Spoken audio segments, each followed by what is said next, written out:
విఫలమైందో అదే రకమైన మోడస్ ఆపరాండా, అదే రకమైన నిర్లక్ష్యం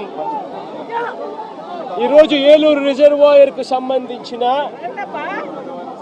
వాటర్ మేనేజ్మెంట్ పరిస్థితి చూసినా అంతే అదే గుర్తుకొస్తుంది. కారణం ఏమిటి అనంటే సైక్లోన్ వస్తుంది, డీప్ డిప్రెషన్ కింద కన్వర్ట్ అవుతుంది, భారీగా వర్షాలు పడతాయి అని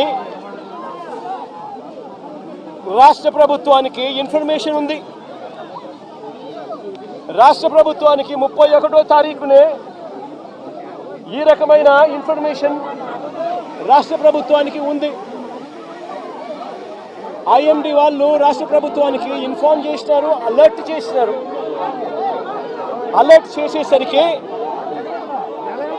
ఏ ప్రభుత్వమైనా కూడా ఏం చేయాలి, దానికి రివ్యూ తీసుకోవాలి,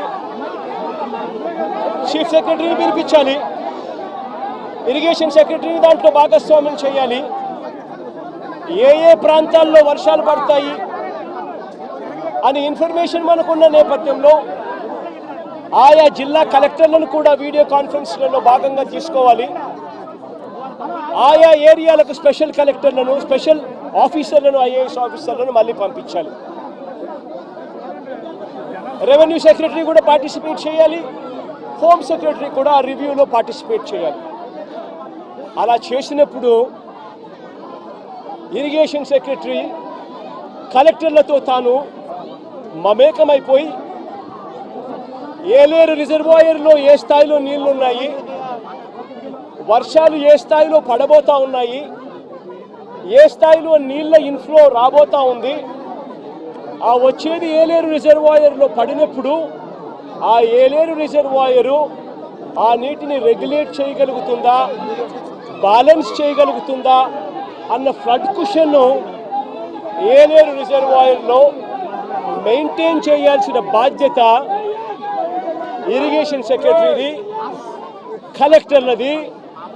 చంద్రబాబు నాయుడు గారికి జ్ఞానోదయం అయి ఉండింటే కొద్దో గొప్ప చంద్రబాబు నాయుడు గారికి మనుషులకు సంబంధించిన మానవతా దృక్పథానికి సంబంధించిన విలువలు తెలుసుంటే తాను ఒక స్పెషల్ ఆఫీసర్ని కూడా, ఐఏఎస్ ఆఫీసర్ని కూడా వేసి వీటిని సూపర్వైజ్ చేస్తాడు. కానీ అన్ఫార్చునేట్గా ఏం జరిగింది, అన్ఫార్చునేట్గా ఇంత ఇన్ఫర్మేషన్ ఉన్నప్పటికీ కూడా ఏలేరు రిజర్వాయర్లో సైక్లోన్ వస్తూ ఉంది, ఆ ప్రాంతానికి అది డీప్ డిప్రెషన్గా మారుతుంది, భారీ వర్షాలు కురుస్తాయి అని చెప్పి తెలిసి ఉన్నా కూడా రిజర్వాయర్లకు సంబంధించిన ఫ్లడ్ కుషన్ మేనేజ్మెంటు పూర్తిగా గాలికి వదిలేశారు.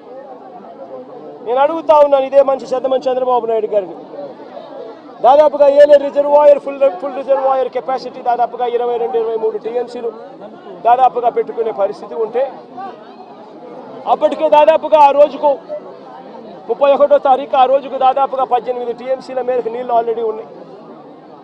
మరి ఫ్లడ్ కుషన్ ఖచ్చితంగా దాన్ని మెయింటైన్ చేస్తూ అడుగులు వేయాలా లేదా?